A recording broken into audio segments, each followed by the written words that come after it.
Hello and welcome back to week 9 Power Rankings. And this week I am super excited to talk about basically everything that's happened here in Canadian football. It's been a very exciting week in terms of results and even events that we've witnessed over the past 24, 48 hours when it comes out in terms of the Canadian national team. But we're just going to focus on club football. Sorry for my appearance. I'm a little bit relaxed. Didn't feel like changing into anything. But without further ado, let's just get straight into it, okay? So, in 11th, for the fifth, sixth week in a row, we have FC Edmonton. Now, it's not much of a surprise. They still haven't won a game yet, even though they were so close. They were seconds away from getting their first win of the season in all competitions. But, geez, just a cross in from Valor, back post header. Man, they just cannot catch a break, can they? I was actually going to be so excited. I was watching the game, and as it comes across, I'm like, they're scoring. There's no way that this could happen. And yep, Edmonton did what Edmonton does best, and that's disappoint everyone. So it's tough on them, and it's tough on the fans, but that was probably their best game so far this season. I feel bad because eventually they're going to have to get a win somewhere, but they are 11th this week. In 10th, we still stay the course and we stick with Halifax Wanderers. Now, in all honesty, they do have a game at hand on everyone, but they just haven't shown that they deserve to move above the teams that they are currently above them. So, for example, the next team above them is, let me check my board, York United. And even though they did beat them midweek, their previous 3 results, which is usually what I go off of, just don't add up, and it doesn't show that their overall form means that they go above. I can't have York wasn't bad enough to move down 6 spots, but they weren't good enough to stay above, if you know what I mean. So that's why Halifax stays there. Plenty of room for them to move up again. If everyone's mad, I'm sorry, it's my opinion. That's where I think they actually rank so far. But for now, they're 10th, and that's where they'll be. And going on for York, I did say they're a good team. The results haven't exactly followed in the recent weeks, but in all honesty, with the Canadian Championship, they do show that they have made some progress. But in the league, they've kind of slacked a little bit, which is why I've moved them down to 9th position, which I think is fair given their current form.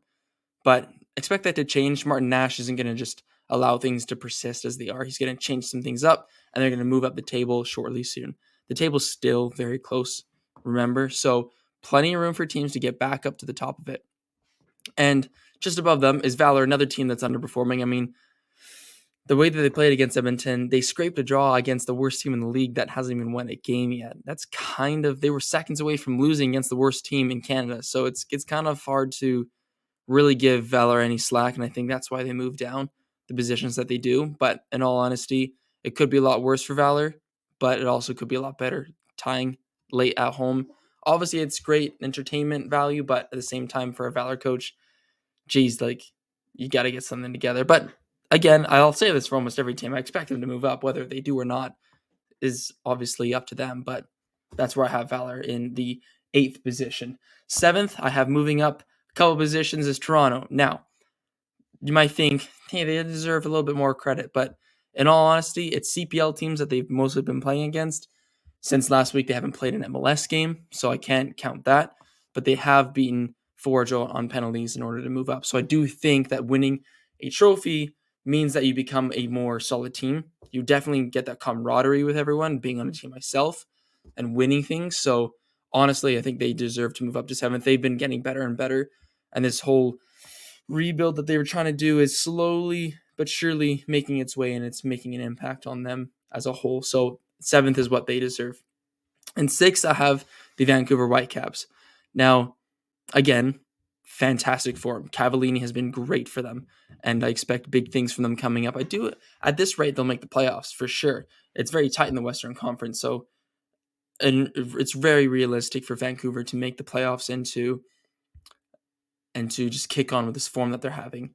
And obviously, they have the semifinals of the Canadian Championship as well to still be in. So they're still in business parts of the season that are really important, where you'd want to watch stuff like that. So in all honesty, I expect great things from Vancouver in the future. They do underperform a lot of the times, and the coaching decisions do tend to catch up to them a little bit. But at the same time, the quality of players they have in terms of Cavallini kind of carrying them through this will inspire other players to start performing as well. So that's why I have Vancouver Whitecaps in the 6th position. In 5th position, dropping down from 3rd to 5th, is Pacific FC. They deserve to move down. They do, based on current form and who they're losing against and who they're tying against. They haven't shown that they deserve to be in the top 3 because the top 3 are the best ones in the country consistently and getting better. Pacific FC haven't really showed that they're getting better. It's almost like they're kind of staying still. That chip on Callum Irving just is on. What was it? No, it was a chip, against Valor. Obviously, that was past weeks, but I just can't get it out of my head. But losing to Atletico Ottawa, I mean, Ottawa are a good team. They're getting better, but at the same time, it's like you're the champions. You gotta start putting in like some.